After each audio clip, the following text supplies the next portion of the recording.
Legendary Self-Discipline.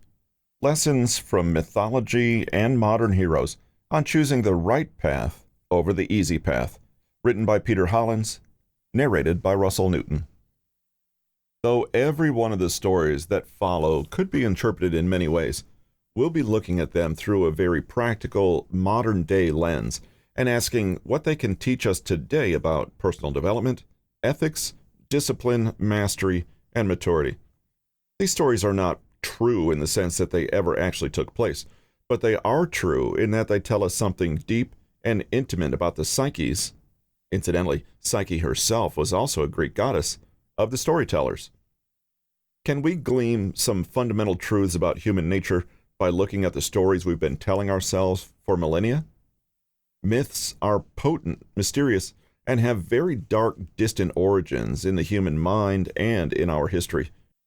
Reading them is a little like shifting through architectural ruins and imagining the places that people built for themselves in the past, and why. Can we see any echoes of our own humanity in these ancient stories? And if so, can we learn any powerful lessons from our distant ancestors about how to live a wise, fulfilled, and moral life? Pandora's box and the practice of discretion and patience in the pursuit of knowledge.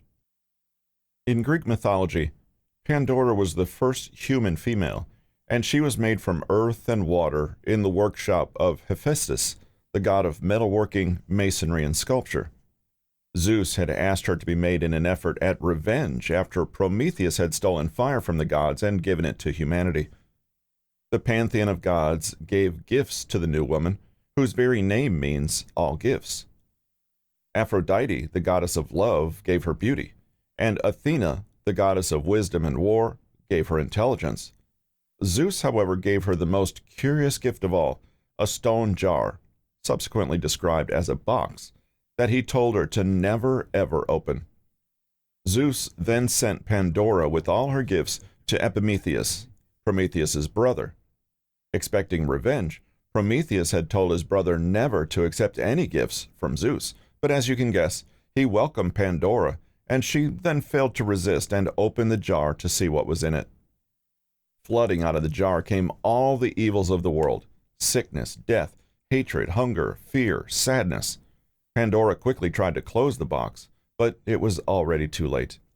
She had opened a can of worms, and everything had already escaped. By the time she closed it, there was only one thing left inside: hope. Evil and pestilence had been let out into the fresh world. And for what? How should we interpret this myth today, thousands of years after its first telling?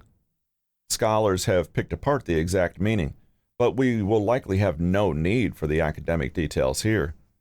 The fable is certainly an evocative one, bringing to mind themes of Eve eating the forbidden fruit, or of Bluebeard's wife opening a door in the castle she was told never to enter. It may even call to mind the story of Sleeping Beauty, who was also gifted many virtues of supernatural origin, as well as a curse from a more malicious source. We can wonder at the nature of the gifts. Beauty and wisdom naturally seem like wonderful things, but in gifting a jar of evils, was Zeus intending these things to merely bedevil humankind, or are they, in a way, gifts as well? This is made more curious still by the fact that hope is included as one of the evils, and it does not make it out into the world. Is having hope an essentially good or bad thing? Though we will miss certain nuances here, our intention is not to conduct an academic analysis of the classics. We can engage with this myth as it stands, seeing what ideas and emotions it evokes in us. There are perhaps two interpretations here that may spring to mind. The first is that the evils of the world have come to be because of a flaw in a character who does not obey orders and do what they're told. Pandora simply doesn't listen. It's not that she's a bad person, she's simply too curious. The gods, making their wishes clear, forbid Pandora from certain kinds of knowledge, just as Eve is forbidden from eating from the tree of the knowledge of good and evil. But who wants to be told that there is something in the world they're not allowed to know, especially when no reason is given for this rule? Unable to control herself, Pandora's curiosity compels her to trespass and break a rule imposed on her by a higher authority. For this she is punished, and the lesson is clear. Do as you're told, rein in your nosiness, and you'll remain blissfully unaware of the bad things in life. In fact, many myths and stories take this shape.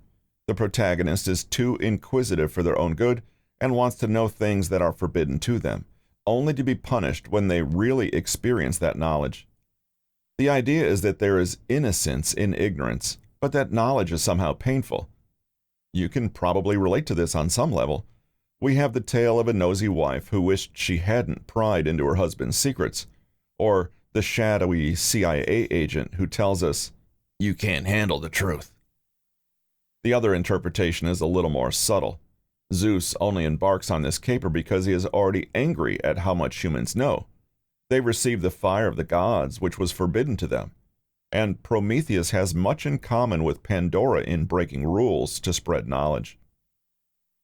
Zeus did not merely unleash evils on the world, which he could have easily done. Rather, he gave humankind the choice. He must have known that in forbidding them, in concealing the evils in a jar, Pandora would open it willingly and unleash the evils on herself. This could well be seen as a punishment, but we can also see these things as a kind of gift. The allegories can suggest that something in humankind propels us to learn, to grow, and find out more. In other words, to be curious. It doesn't matter if we are forbidden or if higher authorities tell us not to. In fact, this might increase the appeal, but there is a price for knowledge. There is always a sacrifice, and nothing comes for free. Unlike the good gifts, which can be received easily as they are, the bad gifts come about as a result of free will. In learning more about the world, our eyes open. We cannot unsee what we have seen, and sometimes the things we learn may be very upsetting. Human progress, driven by curiosity, the desire to know and understand more and more, leads to the evils of the world. It's akin to being expelled from Eden after learning the truth. This can be seen as a lesson in maturity. Every parent wants to protect their innocent child from learning about the world too fast, from absorbing information that may be too much for them too soon. This myth is a stern warning about respecting the fact that knowledge often comes with a price. It is both a tale of what happens when you don't obey wiser authorities, but perhaps also a lesson in how these things are inevitable. Children often have to try out something for themselves to learn, and in learning that lesson, they incur some pain. If we bluster ahead merely because we have the free will to do so, merely because we cannot contain our curiosity, we may wade into territory that we're not equipped to deal with and make choices we cannot undo. What is the correct attitude to learning, to progress and development? Humankind has been making advances, scientific, social, and even spiritual, since the beginning of time. But some of these advances can be said to have come at an enormous price. Developments in physics are the result of an insatiable curiosity on the part of the scientists, but were used to create the atom bomb, poisons, new and deadly weapons, machines for control and torture, all things that can be said to be evils to humanity. We cannot go back, just as Pandora cannot put any of the world's evils back into the jar. But many of us would say that even though development and progress is sometimes marred with poor judgment, harsh lessons, and horrible realizations that can't be undone, we wouldn't unnecessarily want them to be undone. In other words, the cost was worth it. In our own lives, we can approach our personal development with a similar degree of consciousness and maturity. Rushing ahead before we truly understand something, or before we are ready for it, is usually disastrous. We must rein ourselves in and exercise self-discipline. Seeking out knowledge simply because we're curious is fine, but learning must be undertaken with an understanding that sometimes the things we discover can be quite frightening and will result in a loss of innocence. This lesson may come across as distinctly old school to the modern reader. It's the equivalent of an old woman sternly warning you to take heed of your elders' advice, or else. But perhaps this is where the modern, particularly Western reader may most benefit. From our cultural context, progress is often seen as an absolute good, and knowledge is to be sought almost for its own sake, with nobody sparing a thought for the outcomes. The idea is that it doesn't matter whether you should, but whether you can. But there are many Pandora's boxes that have been opened in such a spirit, and now cannot be closed again. How can we use this wisdom in our own lives? Curiosity is a wonderful thing, and nobody would suggest you lose all wonder and interest in learning new things. Rather, when you embark on a new project of learning, be wise about it. Are you really prepared and ready for what you may learn? When we forbid young children from watching certain movies, for example, it's not because we want to control them. It's because we want to protect them.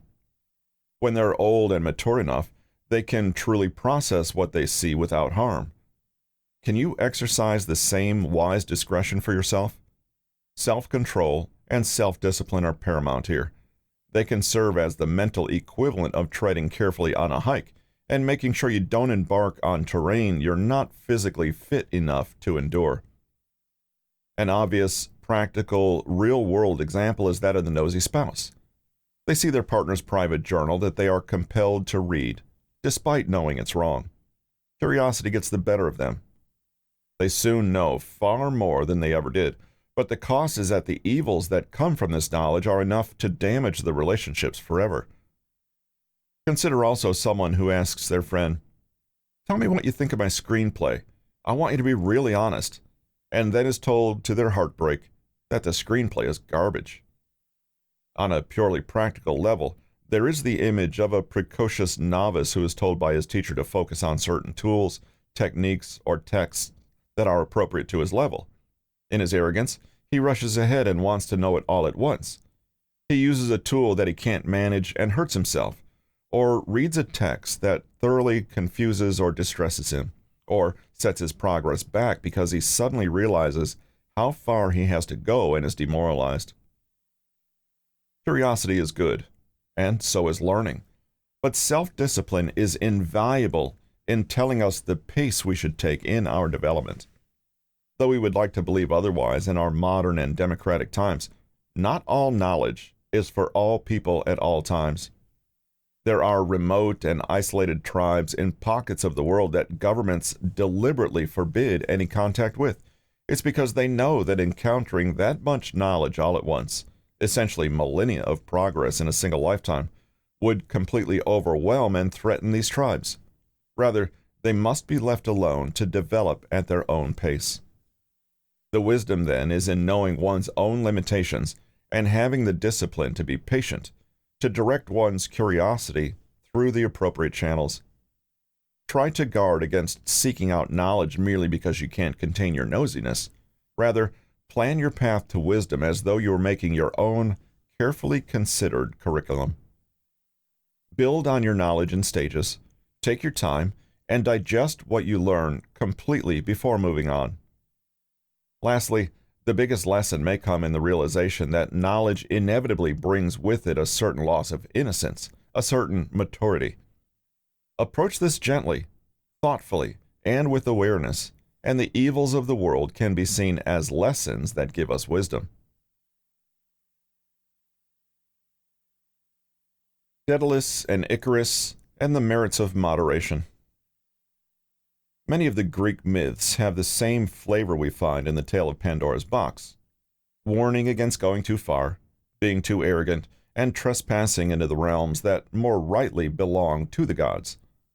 The famous story of Daedalus and his son Icarus is a prime example, and even today this theme survives in modern stories of special people who flew too close to the sun and failed. The story is simple.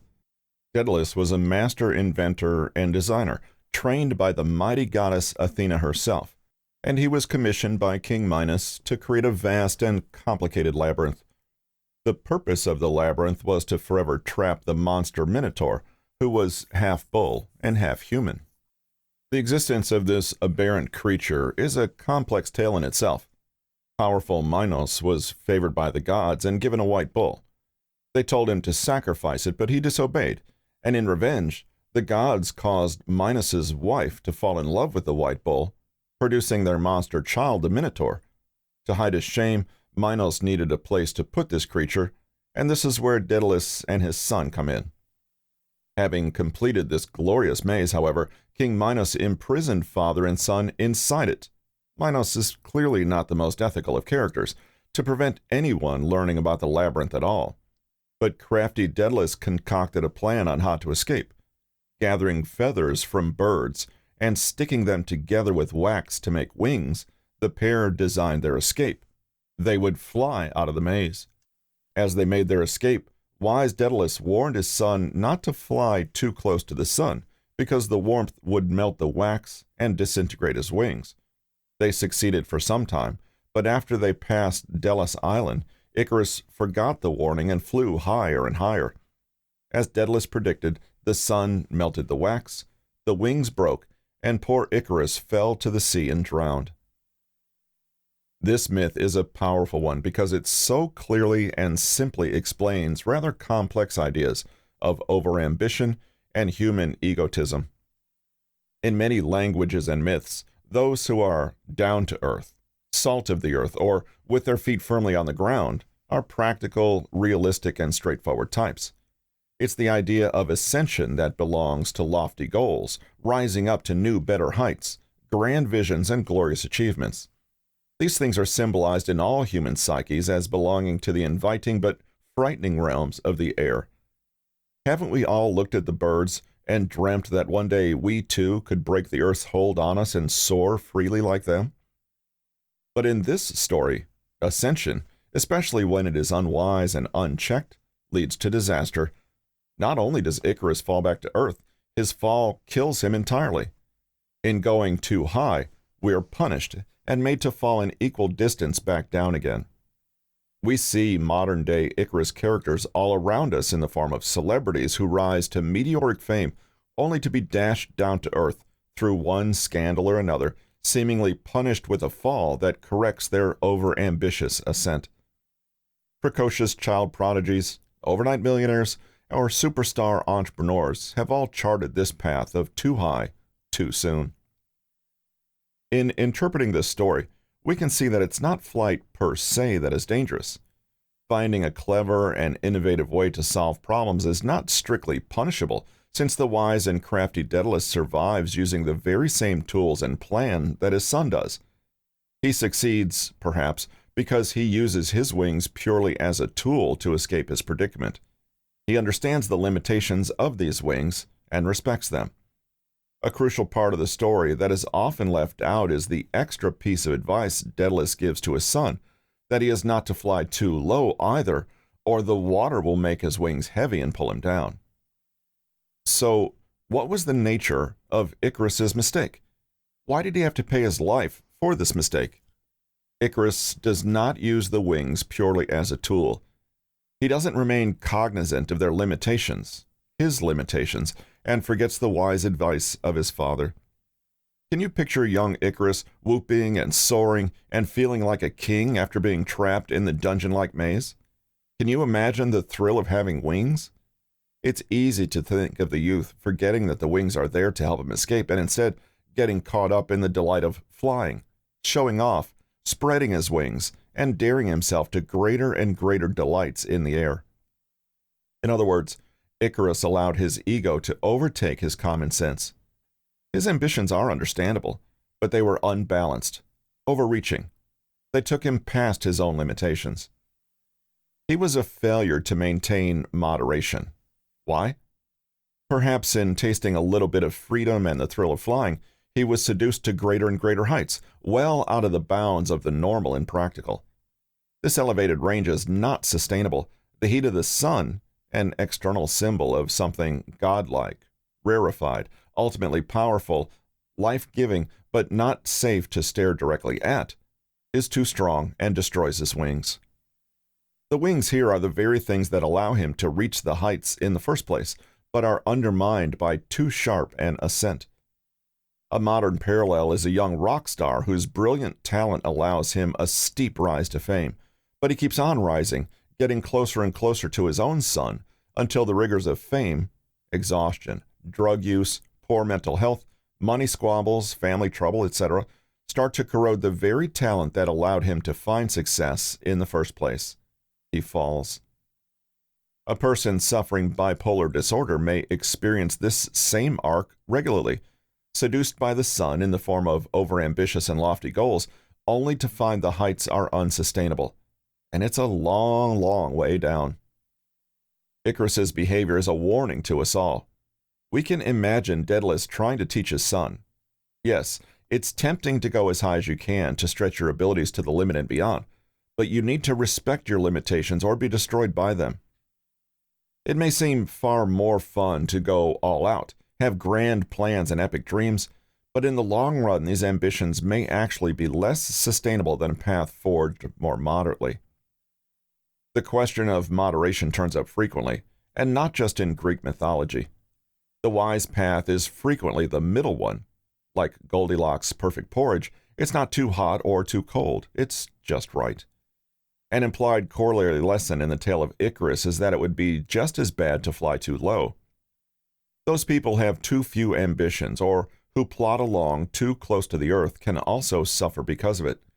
You get bogged down and perish all the same if you never challenge yourself, never rise to the occasion, never follow your dreams, but instead stick close to the path well trod by others. The best way is seldom the biggest, best, flashiest, and most dramatic one. The best technique is rarely to go all out. Rather, it's a question of appropriateness, of balance, and a light touch to discern when to push and when to hang back.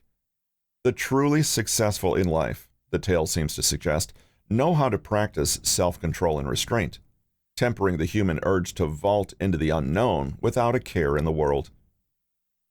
How can we apply these principles to our own lives, especially when it comes to moderation? It can be tricky when we live in a world that, in many ways, encourages epic and unsustainable levels of success.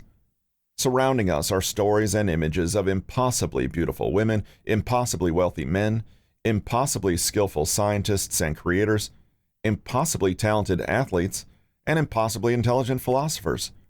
We tell our children to dream big and lap up stories of rags to riches and the American dream, telling us that an ordinary person can and even should aspire to the absolute peak of achievement. Not only does the intensity of this ambition frequently backfire, how many of us actually achieve it, but for the few that succeed, the intensity is often damaging. We don't hear as often the stories of successful entrepreneurs who have sacrificed everything at the altar of business, including relationships, physical health, even their sanity. We forget about the stars after they burn out and retreat. Ours is a culture that encourages people to always be more, more, more. The irony is that the more measured, mature, and to some more boring approach actually has the better chance of lasting success and happiness. Fly, but not too close to the sun. Strive, develop, and have goals, but temper these with realistic restraint. Daedalus never forgets what he is meant to be doing, escaping to safety. It's this that is at the front of his mind and not the wings themselves. Icarus's downfall could also be a warning against narcissism and vanity. By becoming enamored with his own ability to fly, Icarus forgets what the wings are actually there for. Thus, an author that finds sudden and spectacular fame may get a big head and start to view his art more as ego-stroking for his vanity and not about the writing itself. To combat this sort of waywardness, we have to consistently be aware of and resist the temptation to go further than we should, or can. In all your goals and dreams, can you be honest with yourself and ask what proportion of the goal is simply for your own self-glorification? Have you ever tasted a little success and then ran with it, well beyond your limits? Self-discipline is difficult, and it's most difficult to conjure up in the moments it's most needed, those times when we feel seduced by the big lights of our own grand narcissism, the temptation to be a star in our own lives, to have a grand, thrilling life. This is essentially an immature state of mind, and one that Daedalus knows to ward against. A young man could be raised up out of poverty by being selected for a sports scholarship. He's praised by others and soon starts enjoying the attention, relishing in his own natural talents and pushing himself further. He achieves some success and almost becomes addicted to it. Why not expand? He could put his name to popular brands to make more money. He finds himself living large and going into debt to live in princely homes, indulging in expensive and unsustainable habits. He stars in cameo roles on TV, his ego growing day by day. Some warn that he's forgotten his roots and has lost touch with reality. He starts dabbling with politics, fancying himself as a businessman and philanthropist who wants to use his money to invest and start foundations and scholarships. You already know the end of the story. However, you don't have to actually live a dazzling tale like this to derive value from the Icarus story. Every time you ignore your own limits in order to strive for some lofty goal purely for your own ego, you are like Icarus, failing to heed the advice of moderation. A good technique is to constantly maintain awareness of your motivations and your real goals. Icarus could have done well to remember what he was doing, escaping. Don't forget your own goals. What are you truly after? Don't get distracted from that, no matter what tempting offers come to sidetrack you. Truly masterful and accomplished people know that ego and naive youthful ambition can actually get in the way of achievement rather than support it. Take yourself out of the equation and never forget to ask how you can be better, no matter how much success you feel you have and want to celebrate. Be moderate and measured. Drop notions of God-like glory and fame. You may feel like a champion for pulling an all-nighter or working on your brilliant new business idea, but you'd be better off living a more balanced lifestyle, channeling your excitement appropriately. The choice may be between one all-nighter followed by a crash and a completely failed project, or a week of patient, balanced workdays and a successful project. Pride comes before a fall, goes the old wisdom. Being too attached to the outcome of a goal can, ironically, undermine your performance. If you think of truly brilliant and accomplished people in this world, not the momentary celebrities, but the lifelong masters, their approach is slow and steady, and they work on their goal for the goal's sake, not for their own glorification. They aren't superstars, and they're not failures, but rather they have found that perfectly moderate Goldilocks zone in the middle. Athena and Arachne, and the saboteur that is ego. Let's take a closer look at ego and how it can undermine even genuine talent. You don't have to be a student of the Greek classics to notice that many of the myths have a consistent theme in the supposed correct relationship of humans to the gods: obedient, humble, and deferential. There are many stories of what happens when mere mortals fail to know their place, but one of the most striking is the story of Athena and Arachne. Arachne was a shepherd's daughter who, from a young age, showed astounding skill at weaving. However, she was a boastful woman and didn't acknowledge that her talents stemmed from, in part, the goddess Athena, who was patroness of weaving. To teach Arachne a lesson, Athena challenged her to a contest, but allowed her to gracefully bow out to save face. Arachne refused to step down, claiming that she was the best weaver and could beat even the goddess herself. Her attitude was what the ancient Greeks called hubris, an overreaching sense of arrogance. At the contest, Athena weaved classical scenes of the gods rebuking and punishing mortals who believed themselves on their level. Arachne depicted the god Zeus deceiving, tricking, and even seducing mortals, a very cheeky statement indeed. The goddess, seeing this and noting also that Arachne's work was indeed better than hers, was furious. She destroyed the weaving and struck Arachne, who was so ashamed that she soon hanged herself. Athena's stern punishment was to turn Arachne into a spider. Indeed, her name means spider in ancient Greek, so she could spin for all eternity. What are we to make of this tale? Here, it's important to note that the historical and cultural nuances of this story are complex and carry themes of provoking authority and perhaps even a satirical poke at what was autocratic rule by Emperor Augustus at the time.